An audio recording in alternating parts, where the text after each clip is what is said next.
حضرت عثمان بن عفان جب مدینے میں گئے نا تو ایک کنواں تھا، وہ یہودی کا کنواں تھا، تو حضور نے کہا کہ جو اس کنویں کو خرید کر مسلمانوں کے لیے وقف کر دے میں اسے جنت کی بشارت دیتا ہوں۔ توجہ سے سنیے گا، حضرت عثمان گئے یہودی کے پاس، کہا کنواں بیچنا چاہتا ہے؟ کہا نہیں بیچتا۔ حضرت عثمان نے کہا چل میں تجھے 40,000 دینار دیتا ہوں، تو بیچ مت کنواں لیکن آدھا آدھا کر لیتے ہیں۔ کہا آدھا آدھا کیسے کر لے؟ کہا ایک دن تم پانی لینا، ایک دن میں پانی لوں گا۔ اب وہ جو یہودی تھا اس کا گزر بسر اسی کنویں سے ہوتا تھا، کیونکہ وہ لوگوں کو پانی پیسوں سے بیچتا تھا، یعنی کہ تم جتنے ڈول لو گے اس کے حساب سے تم کو پیسہ دینا پڑے گا۔ حضرت عثمان نے کہا چل ایک دن پانی تیرا ایک دن میرا، 40,000 دینار تجھے دیتا ہوں۔ اب وہ یہودی تھا، اس نے کہا ٹھیک ہے، سودا کوئی برا نہیں ہے، 40,000 دینار کنویں کی قیمت بھی مل رہی ہے، ایک دن کنواں میرا ایک دن تمہارا۔ اس نے ایک دن حضرت عثمان کو دے دیا، ایک دن اپنے پاس رکھا۔ حضرت عثمان بن عفان رضی اللہ تعالیٰ نے کیا کیا؟ جس دن یہودی لوگوں کو پیسے کے عوض پانی دیتا تھا اور دوسرے دن حضرت عثمان کی باری آتی تھی تو آپ کہتے تھے مسلمانوں یہ کنویں سے پانی میں نے اللہ کے لیے تم سب کو وقف کر دیا ہے، تمہیں پیسے دے کر پانی لینے کی ضرورت نہیں، فری میں پانی لے کر کے جاؤ۔ حضرت عثمان بن عفان رضی اللہ تعالیٰ نے اعلان کر دیا،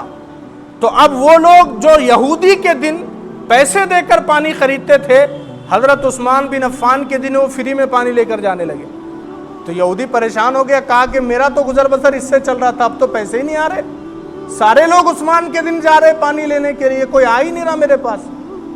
تو اس یہودی نے کہا دیکھو اب میرا نقصان ہو رہا ہے، تو چلو ایسا کرو اور 40,000 دینار دو اور یہ پورا کنواں تم لے لو۔ حضرت عثمان نے پورا کنواں خریدا، حضور کی بارگاہ میں گئے، عرض کی یا رسول اللہ آپ نے کہا تھا نا کنواں خریدنے کو، عثمان آپ کے لیے کنواں خرید کر کے لایا ہے، آپ کے لیے۔ حضرت عثمان بن عفان کو میرے نبی نے کہا عثمان تم تو پہلے ہی جنتی ہو،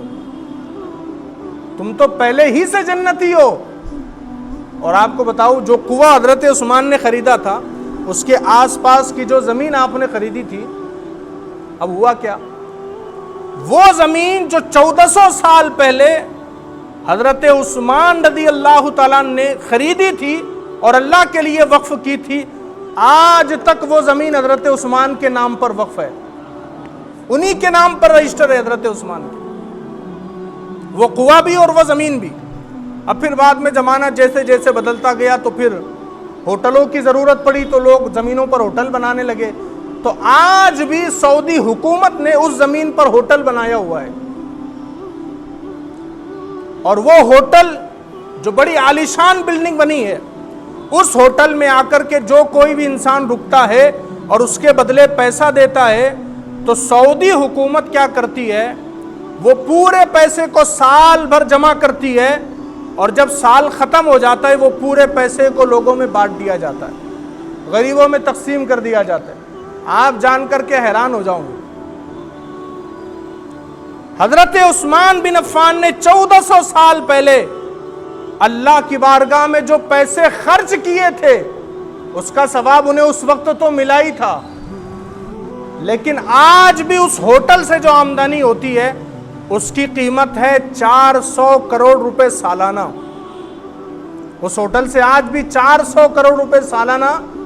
انکم ہو رہی ہے، آمدنی ہو رہی ہے، اور ہر سال 400 کروڑ روپے عثمان بن عفان کے نام سے غریبوں میں تقسیم کیے جا رہے ہیں، تو 1400 سال سے وہ ثواب آج بھی جاری ہے۔